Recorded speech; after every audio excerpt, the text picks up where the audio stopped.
The previous section was originally composed to be given as a short talk on the air. If you are allowed to talk for only 10 minutes, pretty well, everything else has to be sacrificed to brevity. One of my chief reasons for dividing morality up into 3 parts, with my picture of the ships sailing in convoy, was that this seemed the shortest way of covering the ground. Here, I want to give some idea of another way in which the subject has been divided by old writers, which was too long to use in my talk, but which is a very good one. According to this longer scheme, there are 7 virtues. 4 of them are called cardinal virtues, and the remaining 3 are called theological virtues. The cardinal ones are those which all civilized people recognize. The theological are those which, as a rule, only Christians know about. I shall deal with the theological ones later on.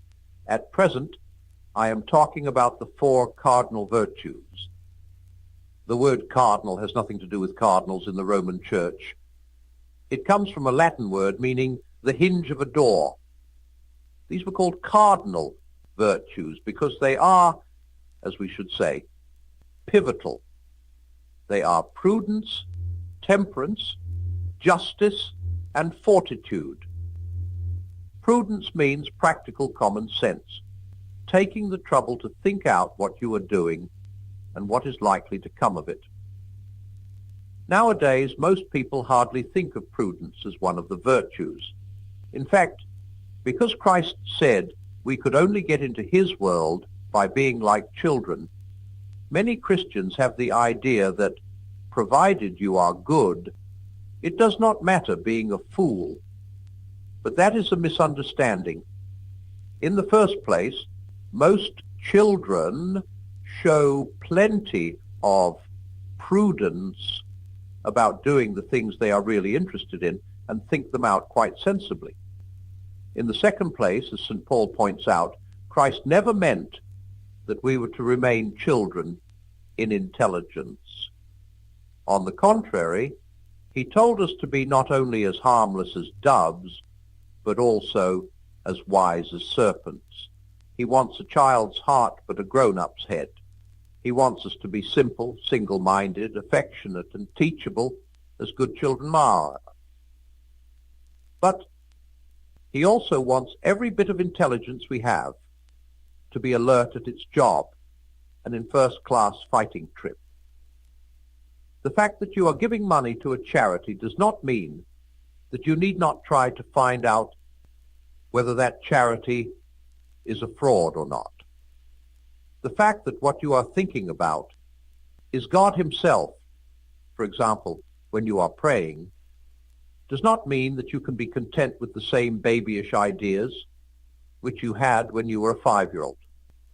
It is, of course, quite true that God will not love you any the less, or have less use for you, if you happen to have been born with a very second-rate brain. He has room for people with very little sense, but he wants everyone to use what sense they have. The proper motto is not "Be good, sweet maid, and let who can be clever," but "Be good, sweet maid, and don't forget that this involves being as clever as you can." God is no fonder of intellectual slackers than of any other slackers. If you are thinking of becoming a Christian, I warn you, you are embarking on something which is going to take the whole of you, brains and all. But fortunately, it works the other way round. Anyone who is honestly trying to be a Christian will soon find his intelligence being sharpened. One of the reasons why it needs no special education to be a Christian is that Christianity is an education itself. That is why an uneducated believer like Bunyan was able to write a book that has astonished the whole world. Temperance is, unfortunately, one of those words that has changed its meaning. It now usually means teetotalism, But in the days when the second cardinal virtue was christened temperance, it meant nothing of the sort. Temperance referred not specially to drink, but to all pleasures, and it meant not abstaining, but going the right length and no further. It is a mistake to think that Christians ought all to be teetotalers. Mohammedanism, not Christianity, is the teetotal religion. Of course, it may be the duty of a particular Christian, or of any Christian at a particular time, to abstain from strong drink, either because he is the sort of man who cannot drink at all without drinking too much, or because he wants to give the money to the poor, or because he is with people who are inclined to drunkenness and must not encourage them by drinking himself. But the whole point is that he is abstaining for a good reason from something which he does not condemn and which he likes to see other people enjoying. One of the marks of a certain type of bad man is that he cannot give up a thing himself without wanting everyone else to give it up. That is not the Christian way. An individual Christian may see fit to give up all sorts of things for special reasons, marriage or meat or beer or the cinema, but the moment he starts saying the things are bad in themselves, or looking down his nose at other people who do use them, he has taken the wrong turning. One great piece of mischief has been done by the modern restriction of the word temperance to the question of drink. It helps people to forget that you can be just as intemperate about lots of other things. A man who makes his golf or his motor bicycle the center of his life, or a woman who devotes all her thoughts to clothes or bridge or her dog, is being just as intemperate as someone who gets drunk every evening. Of course, it does not show on the outside so easily. Bridge mania or golf mania do not make you fall down in the middle of the road. But God is not deceived by externals. Justice means much more than the sort of thing that goes on in law courts. It is the old name for everything we should now call fairness. It includes honesty, give and take, truthfulness, keeping promises, and all that side of life. And fortitude includes both kinds of courage, the kind that faces danger, as well as the kind that sticks it under pain. Guts is perhaps the nearest modern English. You will notice, of course, that you cannot practice any of the other virtues very long without bringing this one into play. There is one further point about the virtues that ought to be noticed. There is a difference between doing some particular just or temperate action and being a just or temperate man. Someone who is not a good tennis player may now and then make a good shot. What you mean by a good player is the man whose eye and muscles and nerves have been so trained by making innumerable good shots that they can now be relied on.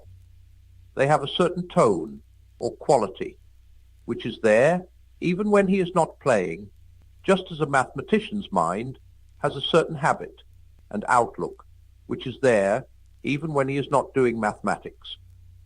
In the same way, a man who perseveres in doing just actions gets, in the end, a certain quality of character.